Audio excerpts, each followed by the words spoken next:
Sega.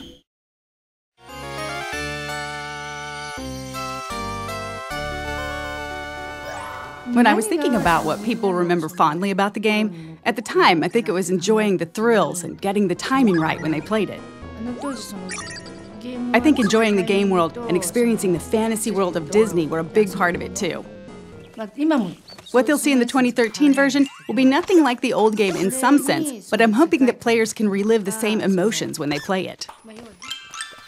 It's taking something that was very iconic in the 16-bit era and thinking, well, how can we take something that was really special, really worked well, was one of the most iconic games of its time, and actually try and explore that in new ways with the technology. And we have to be very mindful of what made the original so successful and why people loved it, and try and bring that forward without it being just, you know, literally a one-for-one remake.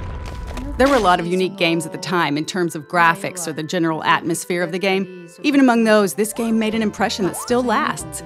And now it's being remade. The fact that we're bringing back something nostalgic that people remember fondly as a game they enjoyed years ago, to me, is the epitome of Disney.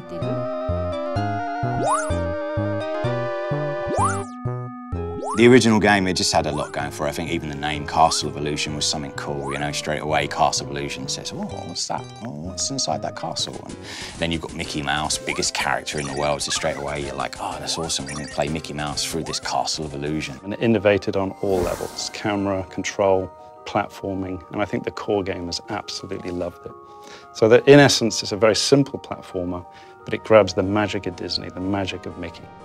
It was my first time making a game, so I came up with ideas I thought might be interesting and things I thought would help flesh out the fantasy world without being hesitant about how difficult or unconventional they might be. In that sense, I think that helped us make a unique game. First, the animation was unique, in that it used a remarkable number of frames in the animation for its time. We tried to use as many techniques from film animation as we could. Also, we put a lot of energy into the backgrounds for its time, packing in as much as we could given the memory constraints. I think both efforts paid off in terms of the game's graphic quality. A Disney animation is always moving, from beginning to end. At the time we were making our game, if you didn't do something on the controller, nothing would move at all. So we thought, if we want to bring Disney animations to life, we need things moving on the screen all the time. These days you see it in almost all games, but at the time, we were one of the first games where your character would move even when you're not doing anything. The amount of memory, or VRAM, that we had to work with at the time was really tiny. You need memory to make good, rich animations, but the way VRAM had been used prior to that point wasn't very well suited for animations like that. So we worked with the programmers to rebuild the system from the ground up to let us focus more on the animations.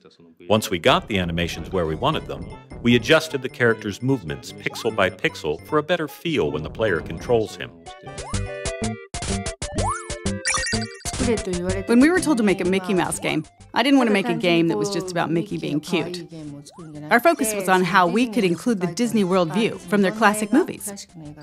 So rather than Mickey Mouse alone, we drew inspiration from the various classic movies that Disney's produced.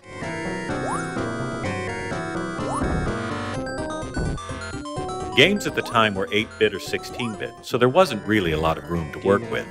Most people in the industry weren't putting a lot of work into graphics or creating animations that conveyed a lot of character emotion.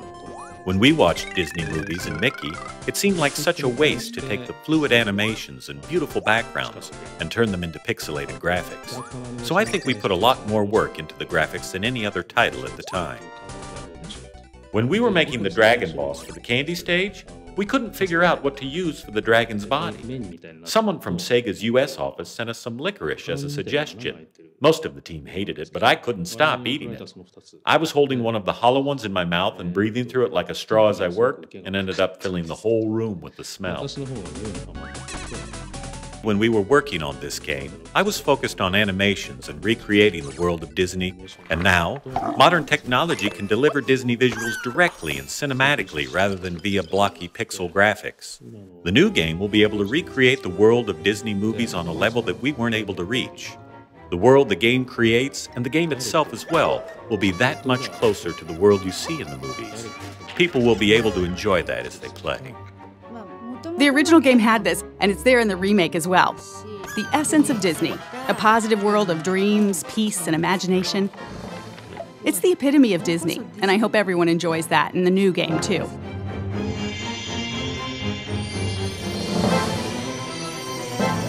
We're very fortunate to be still working with the original producer of the game.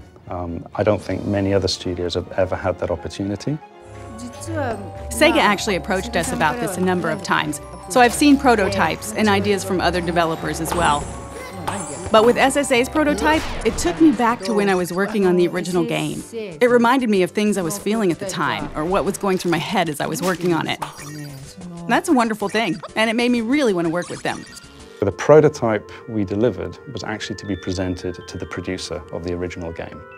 There is nothing like that as a goal to motivate a team and then to fly a lot of that team over to Japan and present live. I myself was quite nervous. I've heard that the producer was very tough, very talented. She did the original game. We were there in the meeting, everything was quiet. She walks in, everybody's very nervous.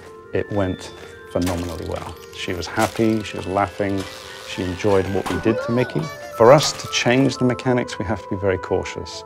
We can't steer too far away from the feel of Mickey, and we can't go too retro, because there were technology constraints in those days on what you could do with Mickey. So we've analyzed the feel of Mickey, the jump heights, the inertia, the turn, on the edge of a cliff, and we've been able to just knock it out of the park, all the animations. And now we're challenged by the feel of Mickey. So we feel we can move from the retro to retro plus. We can do more of what I think the gamers in those days would have loved because of our technology. It's more lifelike, it's more fun.